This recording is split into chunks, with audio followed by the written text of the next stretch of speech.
تفسیر دیکھیے، پارہ نمبر 7 ہے، سورۃ المائدہ، آیت نمبر 109 سے۔ اعوذ باللہ من الشیطان الرجیم۔ یوم یجمع اللہ الرسل فیقول ماذا اجبتم قالوا لا علم لنا انک انت علام الغیوب۔ جس دن اللہ تعالیٰ رسولوں کو جمع کرے گا، پھر کہے گا تمہیں کیا جواب دیا گیا؟ وہ کہیں گے ہمیں کچھ علم نہیں، بے شک تو ہی چھپی باتوں کو بہت خوب جاننے والا ہے۔ یوم یجمع اللہ الرسل فیقول ماذا اجبتم۔ دین کے کچھ مسائل اور احکام بیان کرنے کے بعد اب قیامت کے بعض احوال اللہ تعالیٰ نے ذکر فرمائے ہیں تاکہ نافرمانی کرنے والوں کو ڈرایا جا سکے۔ آیت کا یہ جو حصہ ہے، یوم یجمع اللہ الرسل فیقول ماذا اجبتم، اس کا مطلب یہ ہے کہ قیامت کے دن پیغمبروں کو جمع کر کے ان سے سوال ہوگا کہ جو دعوت تم نے دی تھی تمہاری امتوں نے اسے کس حد تک قبول کیا۔ پیغمبروں سے یہ سوال در حقیقت امتوں کو ڈانٹ ڈپٹ اور ملامت کے لیے ہوگا، جیسے قرآن مجید میں آتا ہے وَإِذَا الْمَوْءُودَةُ سُئِلَتْ، اور جب زندہ دفن کی گئی لڑکی سے پوچھا جائے گا۔ یہ سوال در حقیقت زندہ درگور کرنے والوں کو ذلیل کرنے کے لیے ہوگا۔ اسی طرح پیغمبروں سے جو سوال کیا جائے گا اس کا معنی کیا ہے؟ تاکہ جو نافرمانی کرنے والے ہیں ان کو ملامت کیا جا سکے۔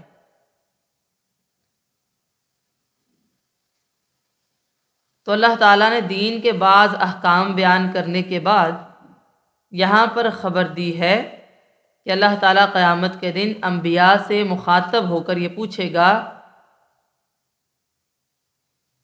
کہ ان کی امتوں نے ان کو کیا جواب دیا تھا جن کی طرف انہیں مبعوث کیا گیا تھا۔ جیسا کہ اللہ تعالیٰ نے سورۃ الاعراف آیت نمبر 6 میں فرمایا فَلَنَسْأَلَنَّ الَّذِينَ أُرْسِلَ إِلَيْهِمْ وَلَنَسْأَلَنَّ الْمُرْسَلِينَ، تو یقیناً ہم ان لوگوں سے ضرور پوچھیں گے جن کی طرف رسول بھیجیں گے، اور یقیناً ہم رسولوں سے بھی ضرور پوچھیں گے۔ سورۃ الحجر آیت نمبر 92 اور 93 میں اللہ تعالیٰ فرماتے ہیں فَوَرَبِّكَ لَنَسْأَلَنَّهُمْ أَجْمَعِينَ عَمَّا كَانُوا يَعْمَلُونَ۔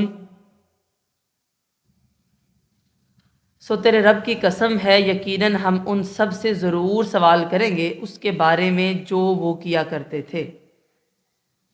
سورہ النساء آیت نمبر 41 میں آتا ہے، اللہ تعالیٰ فرماتے ہیں فَكَيْفَ إِذَا جِئْنَا مِن كُلِّ أُمَّةٍ بِشَهِيدٍ وَجِئْنَا بِكَ عَلَى هَؤُلَاءِ شَهِيدًا، پھر ان کا کیا حال ہوگا جب ہم ہر امت میں سے ایک گواہ لائیں گے اور آپ کو اس امت پر گواہ بنائیں گے۔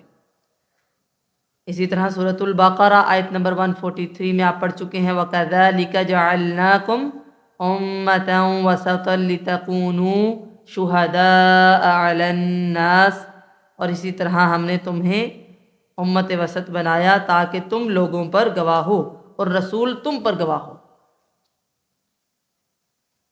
جس دن اللہ تعالیٰ رسولوں کو جمع کرے گا پھر کہے گا تمہیں کیا جواب دیا گیا؟ قالوا لا علم لنا، وہ کہیں گے ہمیں کچھ علم نہیں، ہمیں کچھ معلوم نہیں۔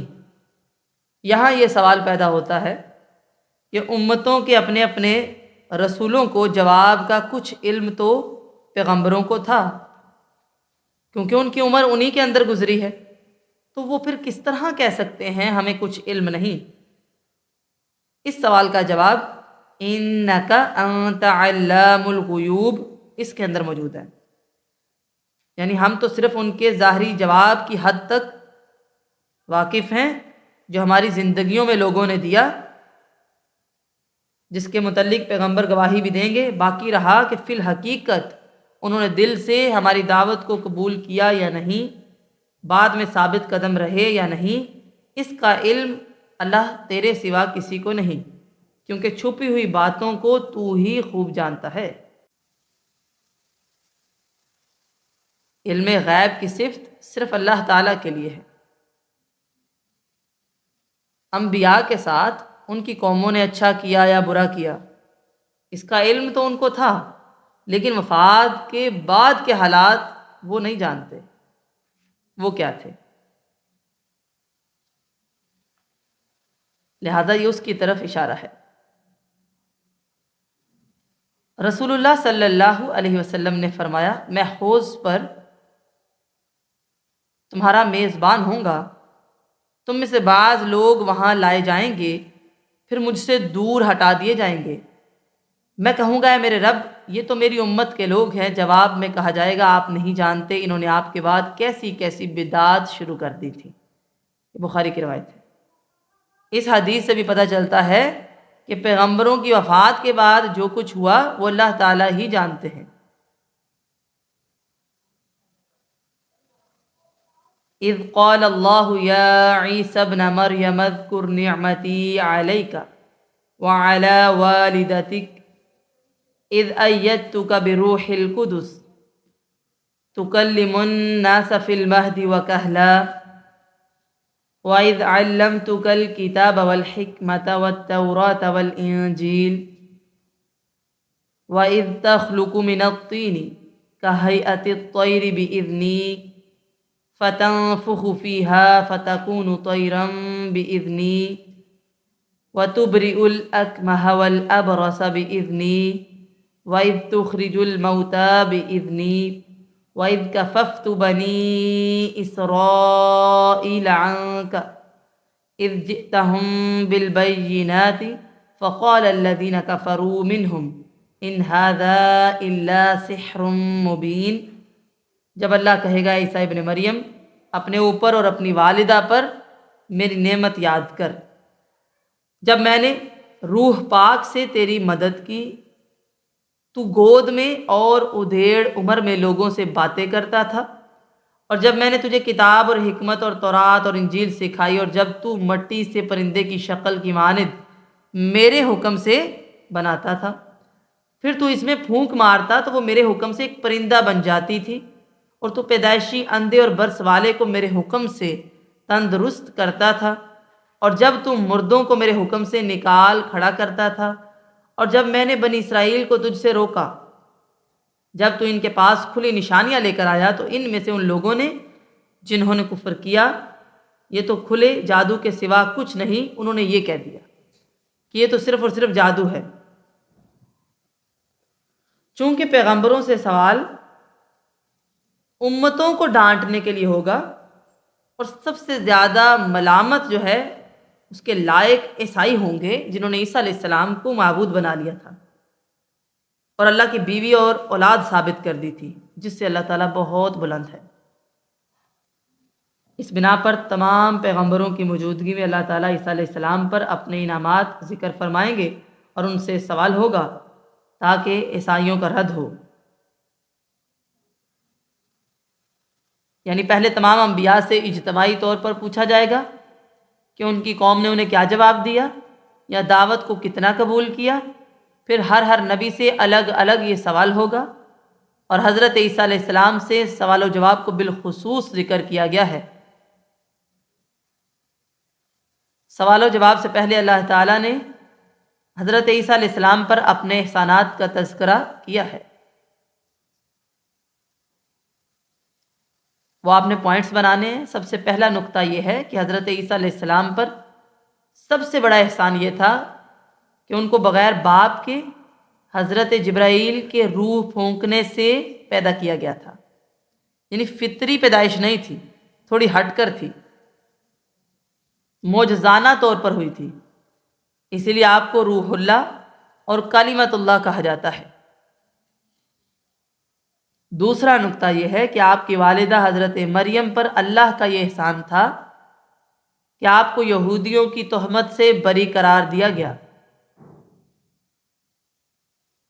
نمبر 3، حضرت عیسیٰ علیہ السلام بالکل چھوٹی عمر میں جب بچہ بولنا سیکھتا بھی نہیں اس طرح کلام کرتے تھے جیسے ایک پختہ عقل والا آدمی بات کرتا ہے۔ نمبر 4،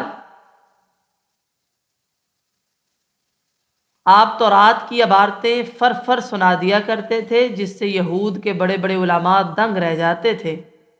پھر 30 سال کی عمر میں آپ کو نبوت عطا ہوئی اور آپ پر انجیل نازل ہوتی رہی۔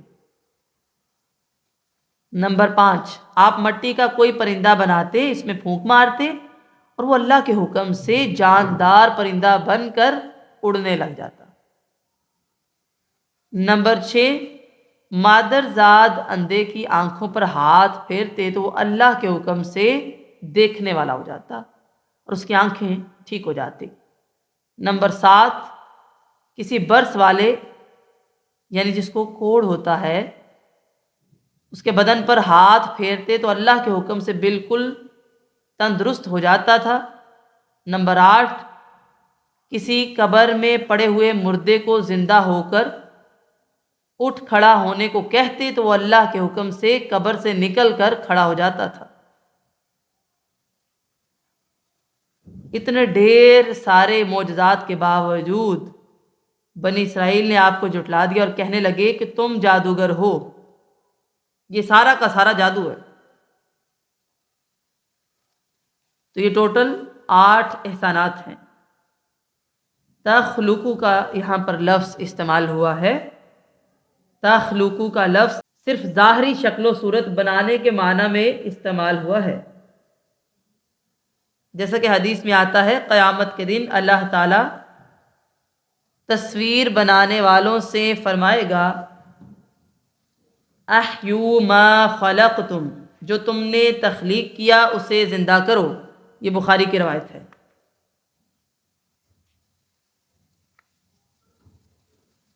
تو یہاں پر تخلقو کا معنی صرف ظاہری شکل بنانا ہے، پیدا کرنے اور زندگی دینے کے معنی میں خالق صرف اللہ تعالیٰ ہے۔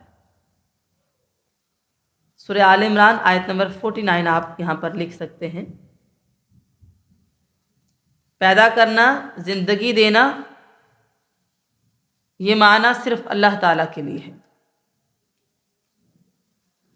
اس آیت میں بِإِذْنِی، میرے حکم سے، یہ لفظ 4 مرتبہ آیا ہے، جس سے بتانا یہ مقصود ہے کہ اگر اللہ تعالیٰ کا حکم نہ ہوتا تو حضرت عیسیٰ یہ معجزات نہیں دکھا سکتے تھے، اور یہی حال ہر نبی کے معجزات کا ہے۔ نہ انبیاء عالم الغیب ہوتے ہیں، نہ ان کے پاس ہر کام کا اختیار ہوتا ہے۔ جو کچھ اللہ کی طرف سے بتایا جائے یا جس کام کا اختیار دیا جائے صرف وہی ان کے علم اور اختیار میں ہوتا ہے۔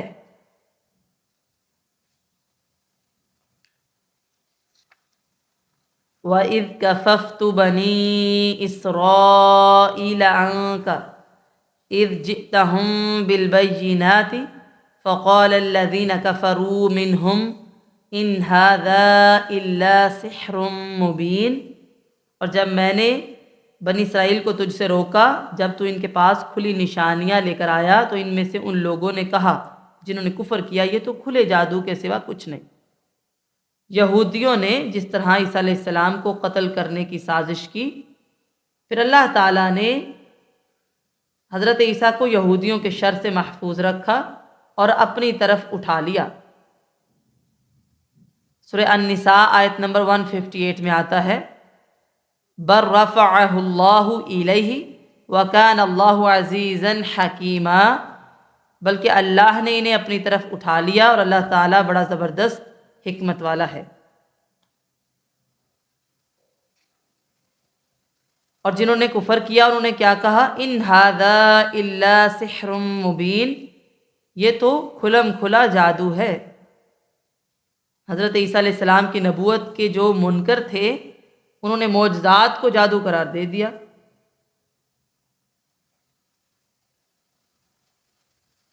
اتنا بھی نہ سمجھ سکے کہ یہ جادو نہیں ہوتا، حالانکہ وہ خود دیکھ رہے تھے کہ حضرت عیسیٰ علیہ السلام لوگوں کو اللہ کی عبادت اور اطاعت کا حکم دیتے تھے، لیکن یہود ان سے صرف حسد کیا کرتے تھے۔ یہ بات بالکل سچ ہے، کل ذی نعمت محسود، ہر صاحب نعمت پر لوگ حسد کرتے ہیں، حسد کی وجہ سے ایسی باتیں کیا کرتے تھے۔ یہ اندازہ انہوں نے نہیں لگایا کہ مادرزاد اندھے کو شفا یاب کرنا، مردے کو زندہ کرنا کسی جادوگر کا کام ہی نہیں ہے،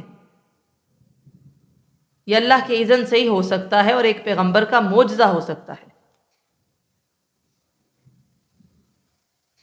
وَإِذْ أَوْحَيْتُ إِلَى الْحَوَارِيِّينَ أَنْ آمِنُوا بِي وَبِرَسُولِي قَالُوا آمَنَّا وَاشْهَدْ بِأَنَّنَا مُسْلِمُونَ، اور جب میں نے حواریوں کی طرف وحی کی کہ مجھ پر اور میرے رسول پر ایمان لاؤ، انہوں نے کہا ہم ایمان لائے اور گواہ رہ کہ بے شک ہم فرما بردار ہیں۔ یہ بھی اللہ تعالیٰ کا عیسیٰ علیہ السلام پر احسان تھا کہ حواریوں کو ان کا مخلص ساتھی اور مددگار بنایا تھا۔ حواری کے قریب قریب وہی معنی ہیں جو ہمارے ہاں انصار کے ہیں۔ یہاں اوحینا کا معنی انبیاء والی وحی نہیں بلکہ الہام ہے، جو غیر انبیاء کو بھی ہوتا ہے، اس پر بھی وحی کا لفظ بول دیا جاتا ہے۔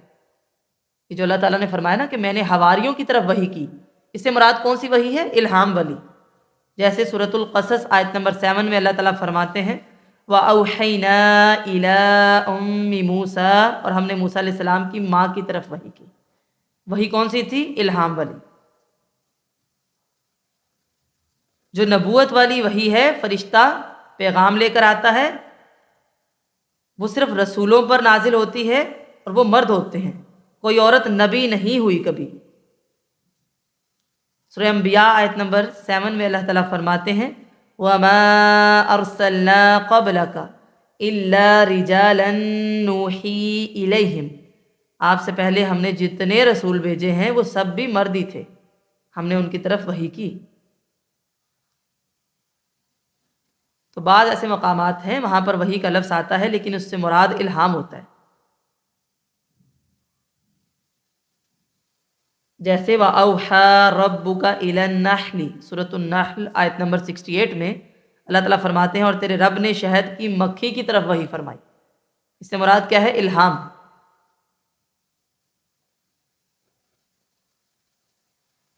اور جب میں نے حواریوں کی طرف وحی کی یعنی الہام کیا کہ مجھ پر اور میرے رسول پر ایمان لاؤ، انہوں نے کہا ہم ایمان لائے اور گواہ رہے کہ بے شک ہم فرما بردار ہیں۔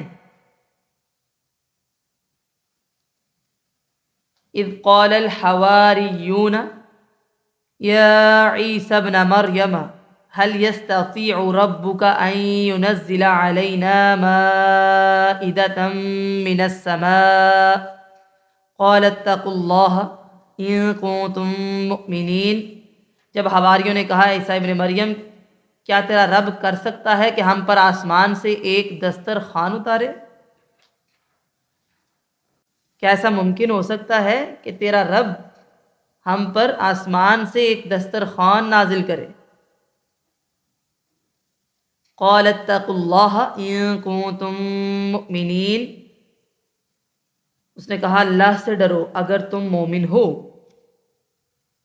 حواری اللہ اور اس کے رسول پر ایمان رکھتے تھے جیسے کہ ہم نے پیچھے پڑھ لیا، اس لیے ان کا یہ سوال اللہ کی قدرت پر شک کے طور پر نہیں تھا بلکہ دلی اطمینان حاصل کرنے کے لیے تھا۔ جیسے کہ ابراہیم علیہ السلام نے مردوں کو زندہ کرنے کے متعلق سوال کیا تھا، ہم پیچھے پڑ چکے ہیں۔ اور یہ الفاظ کہ کیا تیرا رب یہ کر سکتا ہے، ان کا مطلب یہ نہیں کہ یہ اللہ کی قدرت سے باہر ہے، مطلب یہ پوچھنا تھا کہ اللہ کی حکمت کے خلاف تو نہیں، یا اس میں کوئی معنی تو نہیں۔ مائدہ وہ بڑا تھال جس پر کھانا رکھا ہوا ہو اس کو کہتے ہیں۔ اب اس تھال اور کھانے دونوں پر مائدہ کا لفظ بولا جاتا ہے، اسی مائدہ کی طرف نسبت کرتے ہوئے سورت کا نام مائدہ ہے۔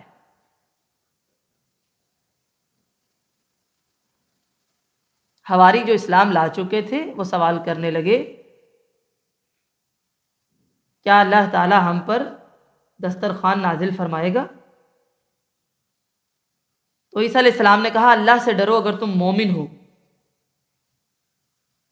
کیونکہ ایسے معجزات خاص کر کے طلب کرنا حکم چلانے اور سرکشی کرنے کے معنی رکھتے ہیں، اس لیے اللہ سے ڈرو اور ایسا سوال نہ کرو۔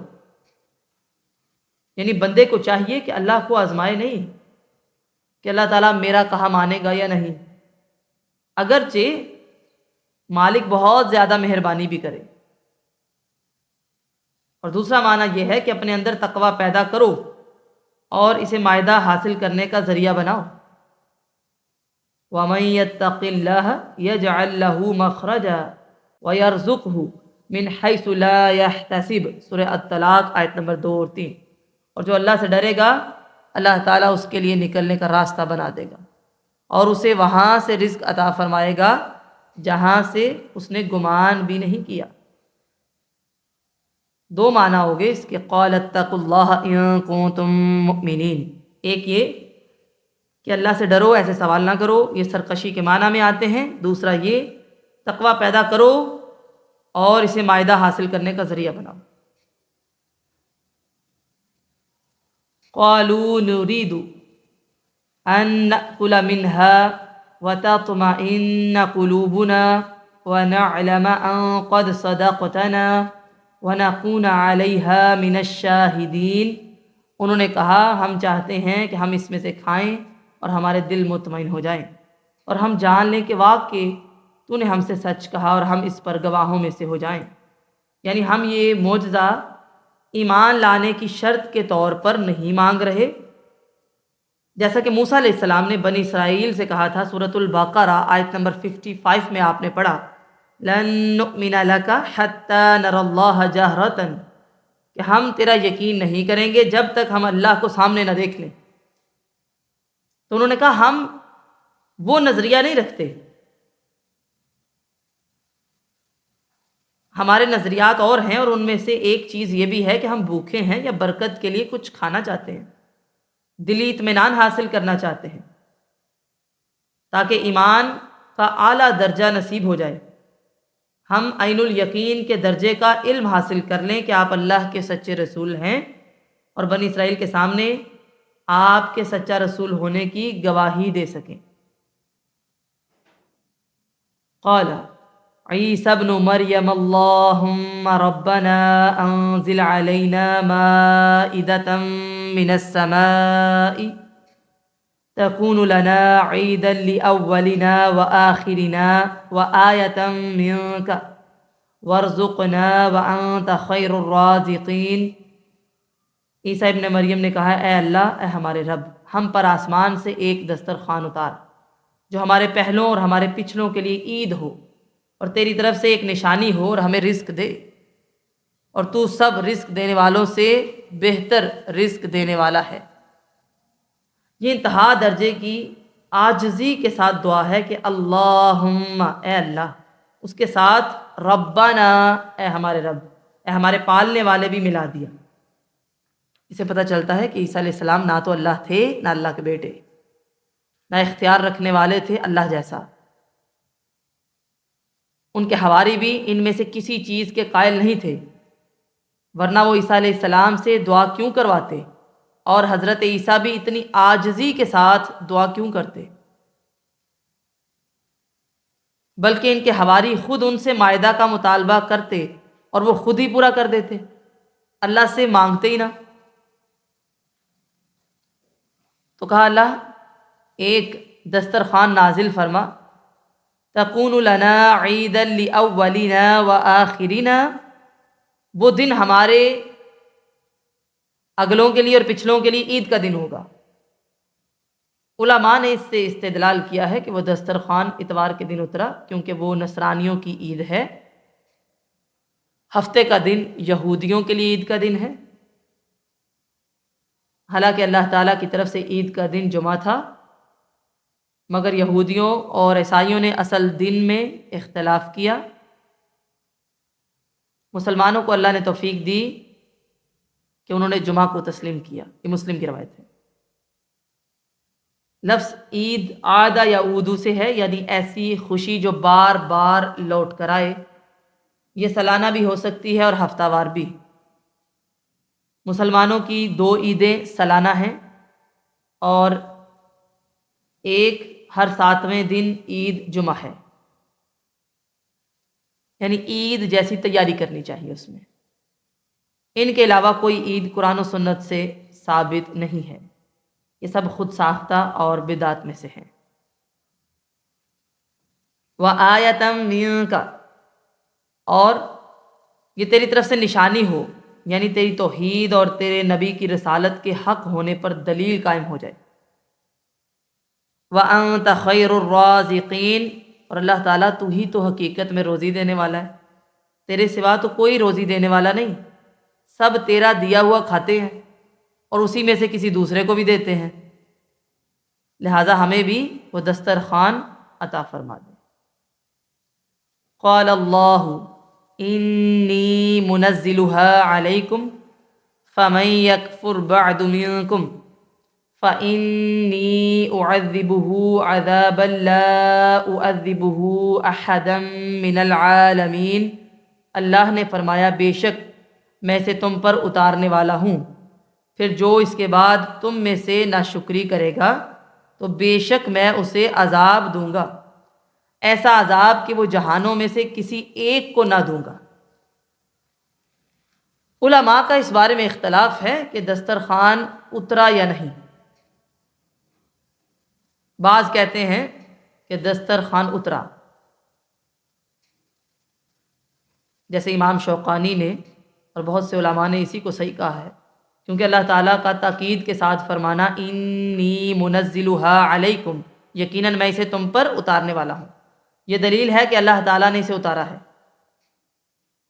اس کے برعکس دوسرے علماء کا کہنا ہے کہ بعد کے جو الفاظ ہیں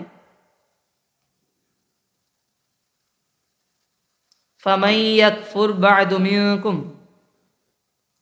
کہ جو کوئی اس کے بعد کفر کرے گا نا اس کو ایسی سزا ملے گی کہ ایسا عذاب جہان میں سے کسی کو ملا نہیں ہوگا. یہ الفاظ سن کر وہ ڈر گئے اور انہوں نے دعا کا مطالبہ واپس لے لیا. یہ 2 رائے ہیں، بعض کہتے ہیں کہ مائدہ اترا اور بعض کہتے ہیں کہ نہیں اترا. جو کہتے ہیں کہ وہ سن کر ڈر گئے اور انہوں نے دعا کا مطالبہ واپس لے لیا، یہ قول مجاہد اور حسن بصری کا ہے. ان کی اسناد کو ابن کثیر نے صحیح کہا ہے، مگر یہ بھی تابعین اور ان کے بعد کے لوگوں کا قول ہے. رسول اللہ صلی اللہ علیہ وسلم سے یہ بات بھی ثابت نہیں.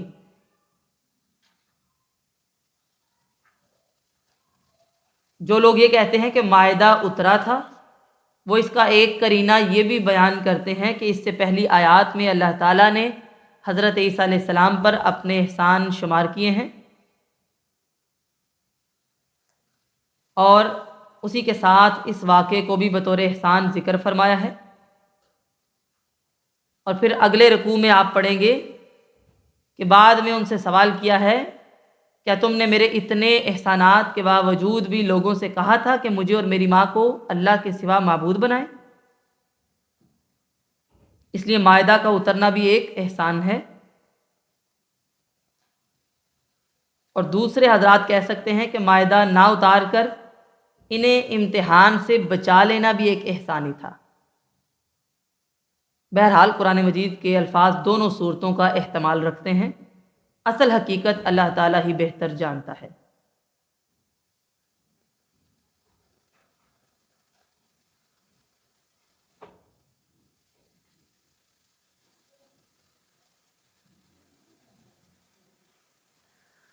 اور جو عیسیٰ علیہ السلام نے دعا کی کہ اللہ ہم پر مائدہ نازل فرما، شاید حضرت عیسیٰ کی اس دعا کا اثر ہے کہ ان کی امت میں مال کی اسودگی ہمیشہ رہی اور جو کوئی ان میں ناشکری کرے تو شاید آخرت میں سب سے زیادہ عذاب پائے. مگر آپ صلی اللہ علیہ وسلم کی تشریف آوری کے بعد حضرت عیسیٰ کا امتی وہی ہے جو اسلام قبول کر لے، کیونکہ عیسیٰ علیہ السلام نے واضح طور پر آپ صلی اللہ علیہ وسلم پر ایمان لانے کا حکم دیا ہے. اب تمام دنیا رسول اللہ صلی اللہ علیہ وسلم ہی کی امت ہے رہا دنیا کا مال تو وہ کبھی کسی کے پاس زیادہ ہوتا ہے، کبھی کسی کے پاس، اس کا ایمان اور کفر کے ساتھ کوئی تعلق نہیں۔ جیسے سورہ بنی اسرائیل آیت نمبر 20 میں اللہ تعالیٰ فرماتے ہیں کُلًّا نُمِدُّ هَٰؤُلَاءِ وَهَٰؤُلَاءِ مِنْ عَطَاءِ رَبِّكَ، ہم ہر ایک کی مدد کرتے ہیں، ان کی اور ان کی بھی، تیرے رب کی بخشش سے۔ لہٰذا یہ پہلے ان کی دعا کا اثر تھا کہ ان کی امت میں مال رہا۔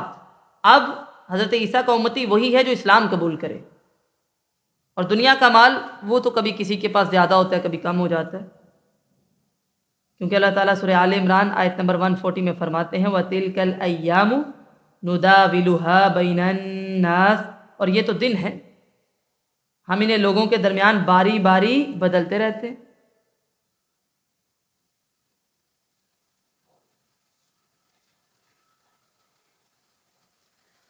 مزید انشاءاللہ اگلے رکوع میں اس کی تفسیر کو مکمل کریں گے، اس کا مزید مفہوم واضح ہو جائے گا۔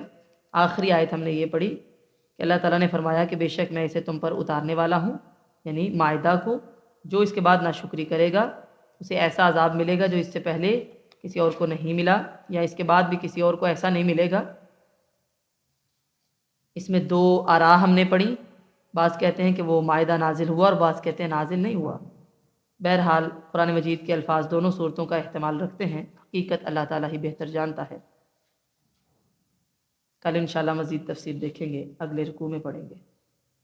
سبحانک اللہم و بحمدک نشہد ان لا الہ الا انت نستغفرک و نتوب الیک۔